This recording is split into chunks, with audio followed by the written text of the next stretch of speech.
नाज़रीन अस्सलाम वालेकुम। खबरनामे में आपका खैर मकदम है। सबसे पहले नजर डालते हैं सुर्खियों पर।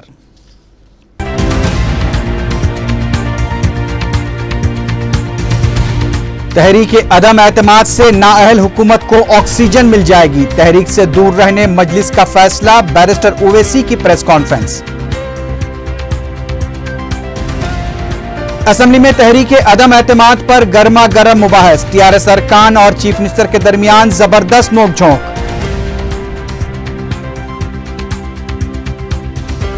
डराकर रकम हासिल करने की कोशिश कामयाब नहीं होगी, 1 रुपया भी नहीं मिलेगा। चीफ मिनिस्टर के इस रिमार्क पर TRS Barham. YSR Congress party और तेलुगुदेशम अरकान के दरमियान भी लफ्जी तकरार के मनाजिर।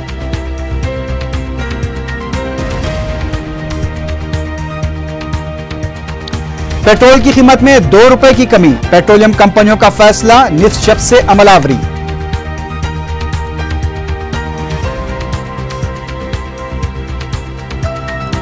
और आईएस सदन के पास भारी मकदार में धमाकू अशिया बरामद। संतोष नगर का साकिन जंगैया कंचनबाग पुलिस के हवाले।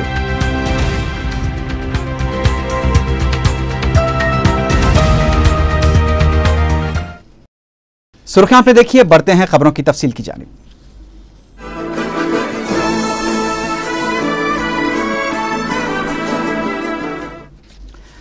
मजलिस-ए-इत्तेहादुल मुस्लिमीन ने हुकूमत के खिलाफ पेश की गई तहरीक अदम एतमाद से दूर रहने का ऐलान किया है। सदर मजलिस बैरिस्टर असदुद्दीन ओवैसी ने दारुस्सलाम में मुनक्किदा प्रेस कॉन्फ्रेंस में मजलिस के इस अहम फैसले की वजूहात बताते हुए कहा कि चूंकि अहम अपोजिशन जमात तेलुगुदेशम इस तहरीक से दूर है, इसलिए हुकूमत को नुकसान नहीं होगा। इसलिए मजलिस ने खुद को तहरीक अदम एतमाद से दूर रखने का फैसला किया है। उन्होंने कहा कि इसके अलावा मजलिस इसलिए भी इस तहरीक का हिस्सा नहीं बनना चाहती क्योंकि बीजेपी जैसी फिरका परस्त जमात इसमें शामिल हैं। सदर मजलिस ने वाईएसआर कांग्रेस पार्टी की जानिब से तायीद के ऐलान पर हैरत का इजहार किया। उन्होंने कहा कि हुकूमत हर महाज पर नाकाम साबित हो चुकी है और तहरीक अदम एतमाद में कामयाबी के बाद हुकूमत को ऑक्सीजन मिल जाएगी और मजलिस इस नाअहल हुकूमत को मुस्तहकम करने वाली किसी भी कोशिश का हिस्सा नहीं बनेगी। बैरिस्टर ओवैसी ने कहा कि गुज़िश्ता साल नवंबर में मजलिस ने रियासती और मरकजी हुकूमत की तायीद से दस्तबरदारी अख्तियार की थी और इस फैसले की वजूहात से हर कोई वाकिफ हैं। उन्होंने कहा कि अवाम दुश्मन पॉलिसियों जैसे बरकी का इजाफी बोझ, आरटीसी किराए, वैट और मोटर व्हीकल टैक्स की वजह से अवाम का जीना मुश्किल हो चुका है। इसके अलावा हुकूमत ने मुस्लिम दुश्मन इक़दामात के जरिए मजलिस को इस बात के लिए मजबूर कर दिया था कि मजलिस इस नाअहल और लड़खड़ाती हुई हुकूमत की तायीद से दूर हो जाए। बैरिस्टर ओवैसी ने कहा कि यह हुकूमत जरूर बर्खास्त होगी और इसे बेदखल करने में मजलिस-ए-इत्तेहादुल मुस्लिमीन अहम किरदार अदा करेगी। I am pretty much sure and I am confident that the people of Andhra Pradesh will bring this government, this party down, this government down. Even now we'll wait till the most elections, panchayat elections are going to be held.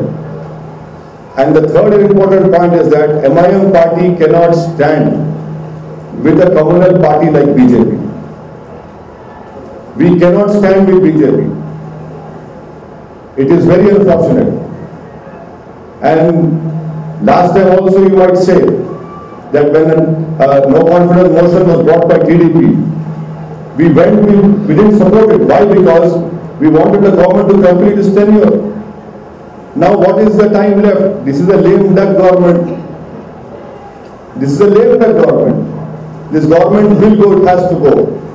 And one other thing that is surprising to me is that how come YSRCP will stand with BJP? How can they stand with BJP? This is very unfortunate. So that is why our party has decided that we will not participate in the no confidence motion which is being discussed in the assembly. We will be away from it because we feel this is an exercise in futility.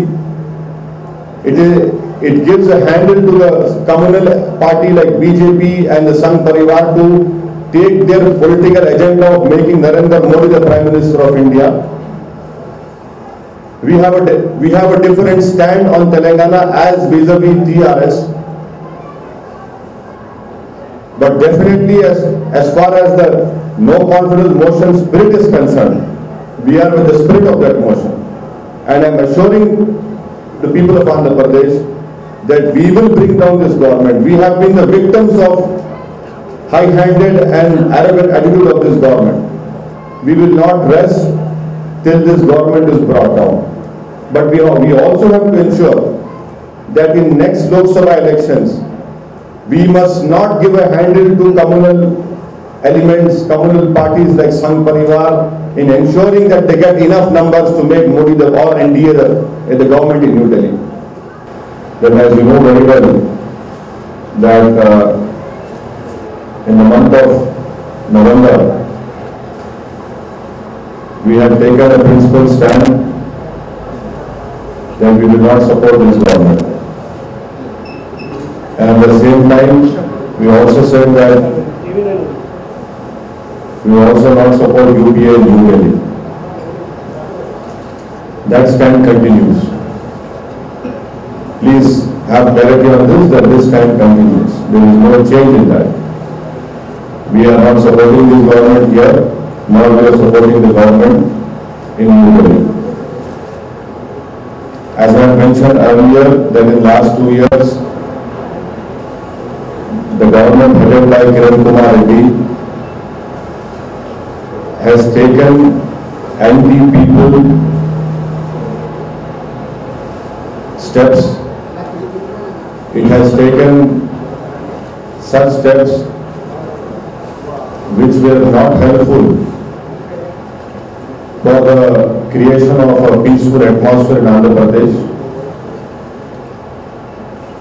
It was not successful, and it is still not successful in strengthening the secular ethos of our country. And at the same time, governments have suffered in Andhra Pradesh. We have seen in the last 2 years that the RTC fares were hiked. There has been a hike in VAT. Motor vehicle tax was increased. And power tariff and FSA collection from 2009 to this third quarter, only 15,000 crores were collected. A burden of 15,000 crores was imposed on the people of Andhra Pradesh to ensure that the security and the life of people of Hyderabad and Andhra Pradesh are secured. We have also seen that gruesome bomb blast at Dilsukh Nagar, which took lives of 17 Indian nationals, and numerous people were injured. Innocent people lost their lives. People lost their husband, parents lost their son, sister lost their brother. People lost their legs and hands, their hands were amputated. And it is very worrisome that the media has reported that a specific alert was given. 3 specific alerts were given, despite that the government did not take notice of it. But the most unfortunate part is that after this bomb blast, again Muslim youths are being targeted. रियासती assembly में जुमे को तहरीक अदम एतमाद पर गर्मा गर्म मुबाहस हुए। वज़ीर आला किरण कुमार रेड्डी और टीआरएस अरकान असम्बली के दरमियान मुबाहस के दौरान जबरदस्त नोक झोंक देखी गई। ऐवान में वाईएसआरसीपी और तेलुगुदेशम अरकान के दरमियान लफ्जी तकरार के मनाजिर देखने में आए। पेश है तफसीली रिपोर्ट। जुमा को रियासती असम्बली के बजट इजलास के आगाज पर स्पीकर असम्बली एन मनोहर ने तेलुगुदेशम और मजलिस की जानिब से पीने के पानी, टीआरएस की तेलंगाना खिरारदाद, बीजेपी, वाईएसआरसीपी और सीपीआई की क्रॉप लोन पर पेश की गई तहरीक इल्तिवा को मुस्तरद कर दिया। इसके साथ ही ऐवान में शोरगुल शुरू हो गया, जिस पर स्पीकर ने कार्रवाई को 10 बजे तक के लिए मुलतवी कर दिया। इजलास का जब आगाज हुआ तो स्पीकर असेंबली ने तमाम सवालात को मुलतवी करते हुए टीआरएस के फ्लोर लीडर ई राजेंद्र को तहरीक अदम एतमाद पेश करने की इजाजत दी। टीआरएस की तहरीक की 45 अरकान ने हिमायत की, जिसके बाद स्पीकर ने इजलास को आधे घंटे तक के लिए मुलतवी करते हुए BAC का इजलास तलब किया। इजलास जब 11:40 पर शुरू हुआ तो तहरीक अदम एतमाद पर मुबाहस का आगाज हुआ। TRS अरकान असेंबली E राजेंद्र और हरीश राव के साथ वजीर आला किरण कुमार रेड्डी की जबरदस्त नोक-झोंक देखी गई। हरीश राव ने हुकूमत को लिथाड़ते हुए कहा कि हुकूमत एक, वजीर आला एक, इंतजामिया एक, लेकिन यह तेलंगाना के साथ तमाम शोबों में नाइंसाफी की जा रही है। उन्होंने कहा कि हुकूमत हर महाज पर तेलंगाना अवाम को धोखा दे रही है। TRS रुकन असेंबली ने कहा कि खुश्कसाली, पानी, तालीम और सेहत के मामले में तेलंगाना के साथ नाइंसाफी की जा रही है। उनका कहना था कि बाज वाकयात के महलूकीन को असेंबली में खराज पेश किया जाता है, लेकिन तेलंगाना के लिए सैकड़ों ने अपनी जानें दी, लेकिन आज तक उन्हें असेंबली में खराज पेश नहीं किया गया। हरीश राव की हुकूमत पर मुसलसल तनकीदों पर वजीर आला किरण कुमार रेड्डी बरहम हो गए। उन्होंने कहा कि हरीश राव एक सड़क के रौड़ी की तरह बात कर रहे हैं, उन्हें अपनी जबान पर काबू रखना चाहिए। वजीर आला ने कहा कि अगर आप यह समझते हैं कि मैं डराने से डर जाऊंगा और रकम मख्तस कर दूंगा तो यह गलत होगा। चीफ मिनिस्टर ने कहा कि अगर कोई डराकर रकम हासिल करना चाहेगा तो वो 1 रुपया भी नहीं देंगे। वजीर आला के इस तेवर पर TRS floor leader E Rajendra ने कहा कि वजीर आला के रिमार्क्स मुनासिब नहीं है, उन्हें अपने अल्फाज वापस लेते हुए माफी मांगनी चाहिए। वजीर आला ने कहा कि तेलंगाना तहरीक की वजह से इलाके में तलबा की तालीम मुतासिर हो रही है और नौजवान मुलाजिमतों से महरूम हो रहे हैं। इस पर E राजेंद्र ने कहा कि रियासत को तेलंगाना से हासिल होने वाला 70% बैंक से अहम आमदनी हासिल होती है, लेकिन इस पर दूसरे मौज मस्ती कर रहे हैं। उन्होंने कहा कि तेलंगाना के साथ नाइंसाफी के लिए कांग्रेस जिम्मेदार है, जिस पर वजीर आला ने कहा कि कांग्रेस ने तेलंगाना से ताल्लुक रखने वाले PV नरसिम्हा राव को वजीर आजम बनाया था, जिस पर हरीश राव ने कहा कि नरसिम्हा राव को वजीर आजम तो बनाया गया, लेकिन दिल्ली में उन्हें 2 गज जमीन ना देकर उनकी तौहीन की गई। YSR कांग्रेस पार्टी की लीडर विजय लक्ष्मी ने मुबाहस में हिस्सा लेते हुए कहा कि YSR की मेहनत से इख्तिदार पर मौजूद हुकूमत के खिलाफ तहरीक अदम एतमाद पेश होना अफसोसनाक पहलू है। उन्होंने कहा कि अहम अपोजिशन तेलुगुदेशम और हुकूमत के दरमियान मुफाहमत हो चुकी है। उन्होंने तेलुगुदेशम अरकान को तहरीक से दूर रहने के लिए व्हिप जारी करने पर भी अफसोस का इजहार किया। तेलुगुदेशम को तनकीद का निशाना बनाए जाने पर तेलुगुदेशम रुकन असेंबली M नरसिम्हलू ने कांग्रेस और YSR कांग्रेस पार्टी को लूटमार पार्टियों से ताबीर किया। तहरीक अदम एतमाद पर मुबाहस में हिस्सा लेते हुए M नरसिम्हलू ने कहा कि CBI चार्जशीट में जगन के खिलाफ 45,000 करोड़ रुपए के हेरफेर का इल्जाम लगाया गया है। उन्होंने कहा कि सिर्फ वजीर आला के ओहदे के लालच में YSR कांग्रेस पार्टी का क़याम अमल में लाया गया है और कहा कि ऐसी पार्टी की हिमायत तेलुगुदेशम नहीं कर सकती। विजय लक्ष्मी की तकरीर के बाद तेलुगुदेशम और YSR कांग्रेस पार्टी के अरकान के दरमियान तकरीबन 2 घंटे तक लफ्जी झड़प जारी रही। YSR कांग्रेस पार्टी के अरकान M नरसिम्हलू की जानिब से YSR का नाम लिए जाने पर एहतजाज करते देखा गया।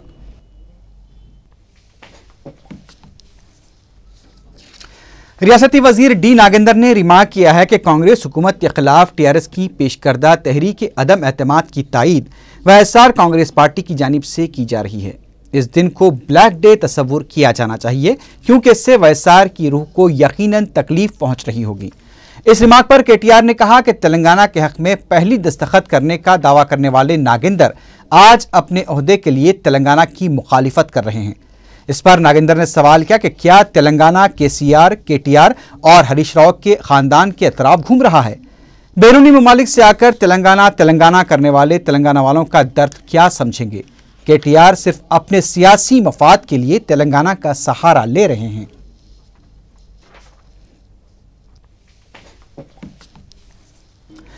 वज़ीर सिविल सप्लाई श्रीधर बाबू ने कहा है कि तेलंगाना के अवाम ने उनकी नुमाइंदगी का हक सिर्फ TRS को नहीं दिया है। ऐवान असेंबली में मुबाहिस में हिस्सा लेते हुए उन्होंने कहा कि वो भी तेलंगाना की नुमाइंदगी करते हैं और तेलंगाना के अवामी नुमाइंदे की तौहीन तेलंगाना की तौहीन के बराबर है। उन्होंने कहा कि कांग्रेस एक कौमी जमात है जिसके सामने कई मुश्किलात हैं, इसके बावजूद वो तेलंगाना के लिए आवाज़ उठाते हैं। उन्होंने इस उम्मीद का इजहार किया कि कांग्रेस पार्टी ही तेलंगाना रियासत तश्कील दे सकती है।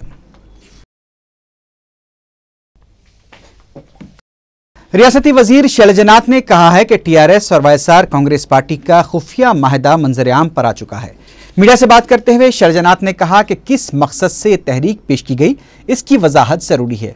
उन्होंने कहा कि टीआरएस ने हमेशा अवामी मसाइल को दरकिनार करते हुए सिर्फ तेलंगाना का राग अलापा है और अहम मसाइल को नजरअंदाज कर दिया है। उन्होंने कहा कि हुकूमत के खिलाफ पेश की गई तहरीक अदम एतमाद को शिकस्त होगी। वजीर मौसूफ ने कहा कि दोनों जमातों को इख्तिदार के ख्वाब देखना बंद कर देने चाहिए। ఇది ఒక్కటి చాలు। ఈ రోజున మేము అడుగుతా ఉన్నాం, దేనికోసం మీరు అవిశ్వాస తీర్మానం పెట్టారు?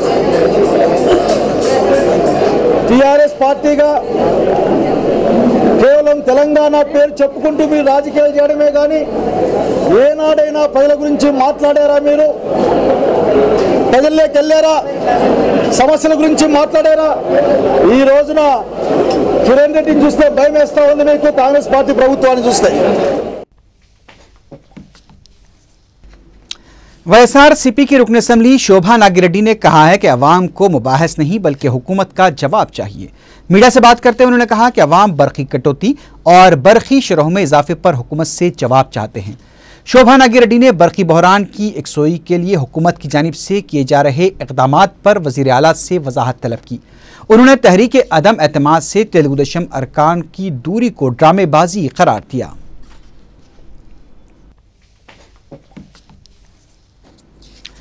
वाईएसआर कांग्रेस पार्टी के एक और रुकन असम्बली श्रीकांत रेड्डी ने इल्जाम लगाया है कि चंद्रबाबू नायडू को अवाम के मसाइल की फिक्र से ज्यादा वाईएसआरसीपी को नुकसान पहुंचाने की फिक्र लगी हुई है। मीडिया से बात करते हुए श्रीकांत रेड्डी ने कहा कि अहम अपोजिशन होने के बावजूद हुकूमत के खिलाफ पेश की गई तहरीक की तायद न करते हुए चंद्रबाबू नायडू ने एक तारीख रकम की है।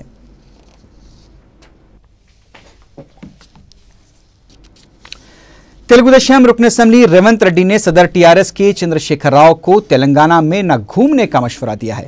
मीडिया से बात करते हुए रेवंत रेड्डी ने कहा कि तेलंगाना के नाम पर कायम की गई पार्टी ने तहरीक अदम एतमाद में तेलंगाना का जिक्र तक नहीं किया है। उन्होंने सवाल किया कि इस तहरीक को पेश करने के लिए इदुपुला पाया से कितनी रिश्वत हासिल की गई है, इसकी वजाहत होनी चाहिए। उन्होंने टीआरएस को अपना एक दफ्तर इदुपुला पाया में भी खोलने का मशवरा दिया।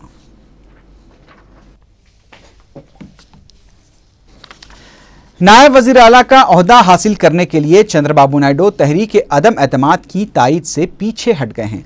मीडिया से बात करते हुए टीआरएस रुकन असम्बली केटीआर ने यह बात कही। उन्होंने कहा कि कांग्रेस हुकूमत को गद्दी से उतारने के लिए अपोजिशन को इत्तेहाद का मुजाहरा करना चाहिए।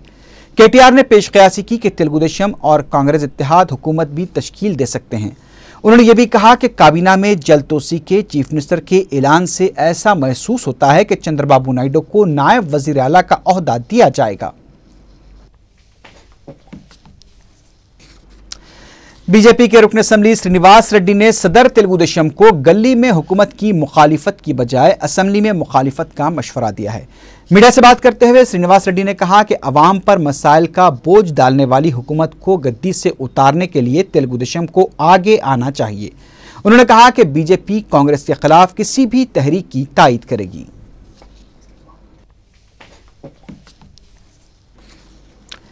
तेलुगु देशम रुकन असम्बली सीतक्का ने कहा कि चंद्रबाबू नायडू के दौर इख्तिदार में उनके घर के चक्कर काटने वाले और पांव के पास बैठने वाले आज उन्हें ही तनकीदों का निशाना बना रहे हैं। मीडिया से बात करते हुए तेलुगु देशम रुकन असम्बली ने कहा कि वाईएसआर कांग्रेस पार्टी हुकूमत से ज्यादा चंद्रबाबू नायडू को निशाना बना रही है। उनका कहना था कि अवाम बखूबी जानते हैं कि किसने किसके साथ मुफाहमत की है और जल्द ही ये बात भी सामने आ जाएगी।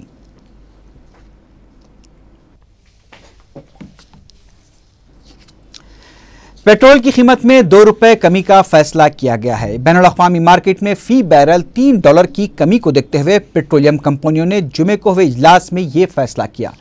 पेट्रोल की कीमत में की गई ₹2 की एक कमी टैक्सों के बगैर होगी। नई कीमत पर जुमे और हफ्ते की दरमियानी शब से अमलावरी होगी।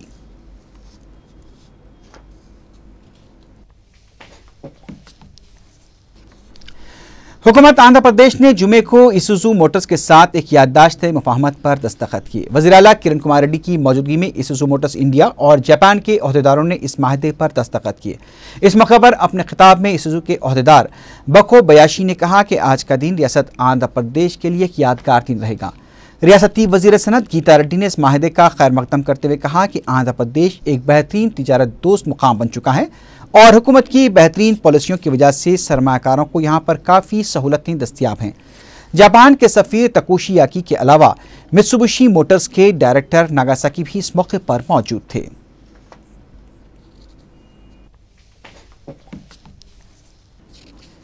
टेरिटोरियल आर्मी में जुज़वक्ती फौजियों की भर्ती की जा रही है। ऐसे उम्मीदवार जिन्होंने मैट्रिक में 45% निशानात हासिल किए हैं और उनकी उम्र 18 से 42 साल के दरमियान है, अहल करार दिए जाएंगे। वो अपने स्नात के साथ 18 और 19 मार्च को 125 इन्फेंट्री बटालियन तक गार्ड्स तिरमलगिरी सिकंदराबाद पर रुजू हो सकते हैं। बलदी हल्के बोराबंडे में ज़िमनी इंतखाब के लिए सियासी जमातों की इंतखाबी मुहिम शाम 5 बजे ख़त्म हो गई। मजलिस उम्मीदवार भानुमती की तायद में ज़बरदस्त मोटरसाइकिल रैली निकाली गई, जिसमें अरकान बल्दिया, जाने मियाँ, वजाहत अली खां के अलावा मुकामी मजलिस के जिम्मेदार भी शरीक थे। रैली में शामिल शुरका ने सारे हल्के का अहाता करते हुए अवाम से मजलिस के हक में वोट डालने की अपील की।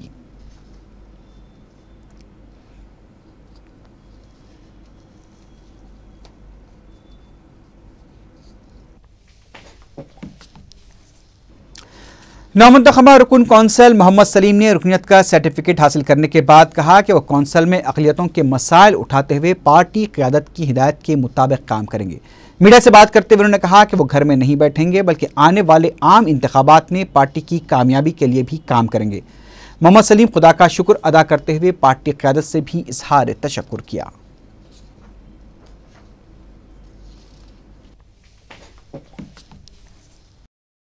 तलबा के मसाइल की यकसुई का मुतालबा करते हुए AIYF की जानिब से असम्बली के घेराव की कोशिश को पुलिस ने नाकाम बना दिया। एहतजाजी तलबा स्कॉलरशिप्स की अदम अदायगी, मेस चार्जेस में इजाफे और UPSC के इम्तिहान में तेलुगु की शमूलियत का मुतालबा करते हुए एहतजाज कर रहे थे। एहतजाजियों की जानिब से असम्बली की तरफ बढ़ने की कोशिश को पुलिस ने नाकाम बनाते हुए कई मुजाहिरीन को गिरफ्तार कर लिया।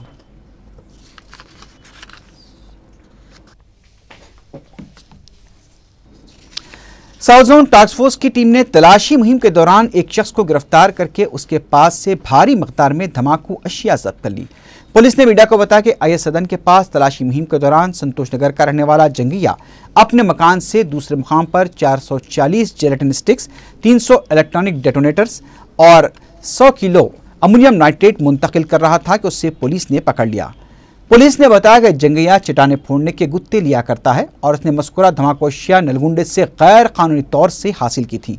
पुलिस ने मजीद कार्रवाई के लिए जंगिया को कंचनबाग पुलिस के हवाले कर दिया और इस वाक़े की मुख्तलिफ जावियों से तहकीकात की जा रही हैं।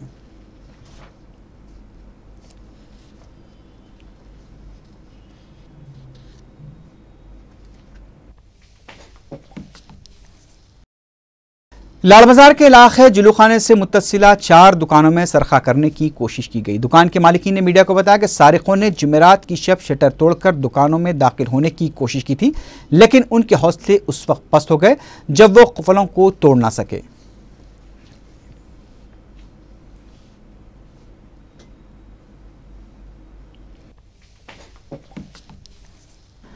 आखिर में सुर्खियों पर एक बार फिर नजर डालते हैं।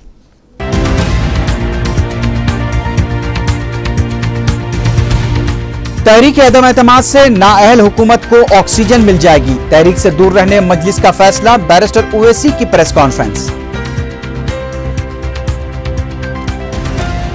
असेंबली में तहरीक अदम एतमाद पर गर्मा गर्म मुबाहस, TRS अरकान और चीफ मिनिस्टर के दरमियान जबरदस्त नोकझोंक।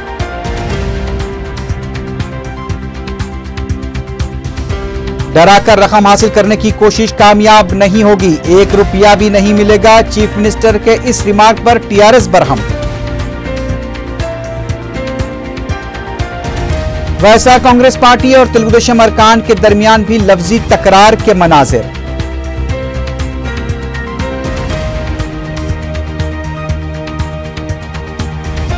पेट्रोल की कीमत में 2 रुपए की कमी, पेट्रोलियम कंपनियों का फैसला, निफ्ट शब से अमल आवरी।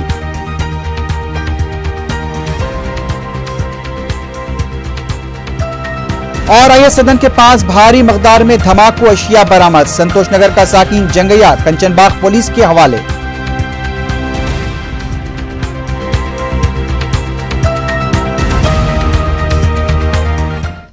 इसी के साथ ही खबरनामा अख्तिताम को पहुंचा। अल्लाह हाफिज।